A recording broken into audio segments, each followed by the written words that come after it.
જે સમયે તમને ભાજપમાં લેવાના હોય તે સમયે તો તમને માન સન્માન આપીને ભાજપમાં આવકારવામાં આવે છે, પરંતુ એકવાર જો તમે ભાજપમાં આવી જાઓ તે પછી તમારી ગણના જે છે ક્યાંય થતી નથી।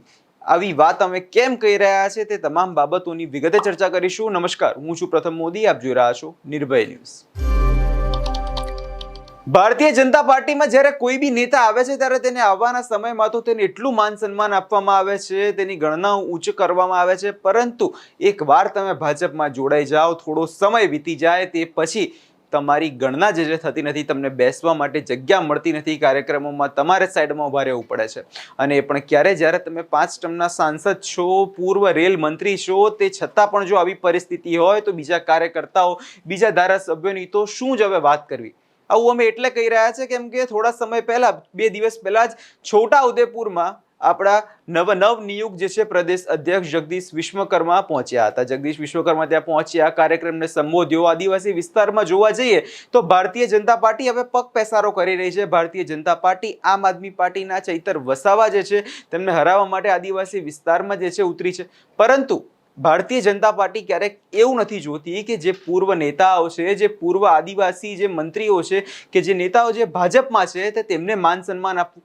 કેમ કે જો જોવા જઈએ તો ઘણા બધા નેતાઓ જે છે તે આદિવાસી નેતાઓ, તેમનું માન સન્માન તે વિસ્તારોમાં ઘણું છે, તેમણે લોકો માટે કામ ઘણા કરેલા છે, પરંતુ જ્યારે તેમની અવગણના કરવામાં આવે છે તે પછી લોકોના મનમાં વિચાર જાગી જાય છે કે શું એક 5 ટર્મના સાંસદ છે, પૂર્વ રેલ મંત્રી છે, તો તેમને આવી રીતે રાખવામાં આવે છે, તો અમારા જેવા સાદા લોકોનું તો આ ભારતીય જનતા પાર્ટી શું જ વિચારશે। જો ઘટનામાં વિગતે વાત કરવામાં આવે તો એક ફોટો જે છે એક સોશિયલ મીડિયામાં અત્યારે ખૂબ જ વાયરલ થઈ રહ્યો છે। એ ફોટો આપ તમારી સ્ક્રીન પર જોઈ શકો છો કે જે રીતે જે પૂર્વ સાંસદ મંત્રી નારાયણભાઈ રાઠવા જે છે તે વચ્ચે બેઠા છે। વચ્ચે એટલે બેઠા છે કેમ કે તેમને બેસવા માટે જગ્યા નથી આપવામાં આવી। 2 લોકો બેઠા છે તેમની બાજુમાં, આગળ ખસીને જે છે નારાયણભાઈ રાઠવાને જે છે બેસાડવામાં આવ્યા છે। સૌપ્રથમ જે પોસ્ટમાં શું લખવામાં આવ્યું છે તેની પર નજર કરવામાં આવે તો તમે આ પોસ્ટ તમારી સ્ક્રીન પર જોઈ શકો છો કે લખ્યું છે કે પૂર્વ રેલ રાજ્યમંત્રી, 5 વખતના સાંસદ અને રાજ્યસભાના સભ્ય, પોતાના સમયના છોટાઉદેપુર અને ગુજરાતના સૌથી શિક્ષિત વ્યક્તિઓ પૈકી એક, તેમના સમયના મોટા અધિકારીઓ, સમાજના પ્રબુદ્ધ આગેવાન એવા આદરણીય શ્રી નારાયણભાઈ રાઠવા સાહેબને મંચની સામે બેસાડીને ભાષણો ઠોકનાર ગુજરાત ભાજપના પ્રમુખ જગદીશ વિશ્વકર્મા પંચાલ અને છોટાઉદેપુર ભાજપના નેતાઓ, તમને એ સમજ હોવી જોઈએ કે તમે સાહેબની પગની ધૂળ બરાબર છો। કેમ કે તે સમય પણ સવાલ છે કે તેમના અનુભવ અને ઉંમરનો તો ખ્યાલ રાખો। પાર્ટી કોઈ પણ હોય, અમારામાં પણ નારાયણભાઈ સામે મતભેદ હોય તો એવું અપમાન, નારાયણભાઈ સાહેબ આવા 2 કોડીના ફાલતુઓનું અપમાન સહન કરવાનું બંધ કરો। આપણા સમાજ અને પૂરા ગુજરાતને પણ ખરાબ લાગે છે। નોંધ લેવાની વાત સાચી લાગે તો કમેન્ટ, વાત જે કરવામાં આવી છે તો એમાં જોવા જઈએ તો અત્યારે આદિવાસી પટ્ટામાં જોવા જઈએ તો રોષ જે છે લોકોમાં ફેલાઈ રહ્યો છે। રોષ એ વાતમાં ફેલાઈ રહ્યો છે કેમ કે જે રીતે જે પોસ્ટમાં લખવામાં આવ્યું છે કે અત્યારે આદિવાસી પટ્ટામાં જે રીતે ભાજપ અત્યારે કામ કરી રહી છે, થોડા સમય પહેલા હર્ષ સંઘવી પણ પહોંચ્યા હતા, હવે પ્રમુખ જગદીશ વિશ્વકર્મા પહોંચ્યા હતા, પરંતુ જે લોકો પહોંચે છે, પરંતુ શું લોકો ખરેખર આદિવાસી નેતાઓનું વિચારે છે ખરી? નવાઈની વાત તો એ છે કે સોફામાં જગ્યા નથી અને 2 વ્યક્તિઓની વચ્ચે જ્યારે તમારે બેસવું પડે ત્યારે તે વાત હવે ભારતીય જનતા પાર્ટીના જે નેતાઓ છે, જે દિગ્ગજ નેતાઓ છે, તેને હવે શરમ આવી જોઈએ કે જે રીતે તમે જ્યારે પાર્ટીમાં જ્યારે નેતાઓને લાવવાના હોય છે ત્યારે તમે તો મોટી વાતો કરતા હો છો, તે સમય તો બધી વાતો થતી હોય છે, પરંતુ એક પરિસ્થિતિ, સમય એવો આવી જાય છે ત્યારે તમે અવગણના થતી હોય છે।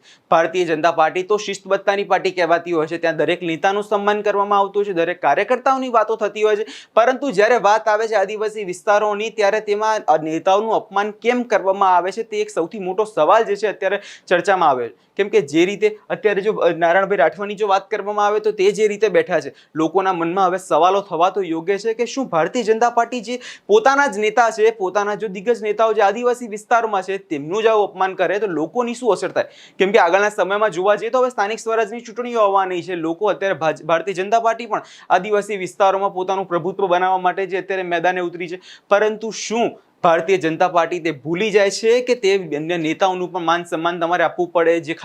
જે તમારા ગણીને 4 નેતાઓ જે છે મોટા મોટા, તેમને જ તમે માન ના આપો. બીજા આદિવાસી વિસ્તારોમાં જે નેતાઓ છે તેમને પણ તમારે સાચવવા જોઈએ. કેમ કે જે રીતે તમે ફોટો જોઈ શકો છો તેમાંથી નારાયણભાઈને વચ્ચે જે બેઠા છે ત્યાં આગળ જગ્યા જ નથી, પરંતુ બીજા દરેક લોકો માટે જગ્યા આપવામાં આવી. તો શું આદિવાસી વિસ્તારમાં આદિવાસી નેતાઓ સાથે ખાલી ખાસ કરીને આવું કરવામાં આવે છે?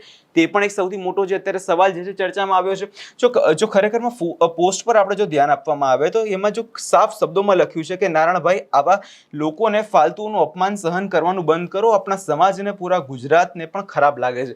કેમ કે જે રીતે જોવા જઈએ તો ભારતીય જનતા પાર્ટીના બીજા નેતાઓ છે તેમના માટે તો ખાસ સોફાની વ્યવસ્થા કરવામાં આવે છે, પરંતુ લોકો અત્યારે એવું કહી રહ્યા છે કે આદિવાસી વિસ્તારના જે નેતા છે તેના માટે જ ખાસ કરીને આવું કરવામાં આવે છે, તેમને જગ્યા આપવામાં આવતી નથી. કેમ કે હંમેશા જોવા જઈએ તો આદિવાસી લોકો જે પોતાના હકો માટે જે છે લડતા હોય છે, પોતાનો હક તેમને મળતો નથી જેવી વાત પણ તે કરતા હોય છે. અને હવે એક ઉદાહરણ જે છે નારાયણભાઈના રૂપમાં જ એક સામે આવ્યું છે. કેમ કે જે રીતે તેમને બેસવા માટે જગ્યા નથી મળી, તો લોકો પણ હવે વિચારવા પડી ગયા છે કે શું ભારતીય જનતા પાર્ટી પર ભરોસો કરીએ તો ભારતીય જનતા પાર્ટી અમારી જોડે પણ આવું જ કરશે, અમને પણ કોઈ જગ્યાએ સ્થાન આપવામાં નહીં આવે, અમારા હકોનું શું થશે? તે વિષય જે છે અત્યારે ચર્ચામાં આવ્યો છે. એટલે જે રીતે જો ભારતીય જનતા પાર્ટીને જો ચૂંટણી જીતવી હોય અને ખરેખર આદિવાસી વિસ્તારોમાં ખાલી કહેવા માટે નહીં પણ ખરેખર લોકો માટે જો કામ કરવું હોય તો પહેલા જે તેમના નેતાઓ છે તેમનું ધ્યાન રાખવું પડશે. તેમના નેતાઓને બેસવાની પહેલા તો જગ્યા આપવી પડશે. અને હવે આગળના સમયમાં જો ખરેખર જો ચૂંટણીમાં તેમને જીતવું હોય તો લોકોનો વિશ્વાસ છે આ રીતે જીતવો પડશે, માત્ર વચનો આપીને, માત્ર મોટા મોટા ભાષણો આપીને.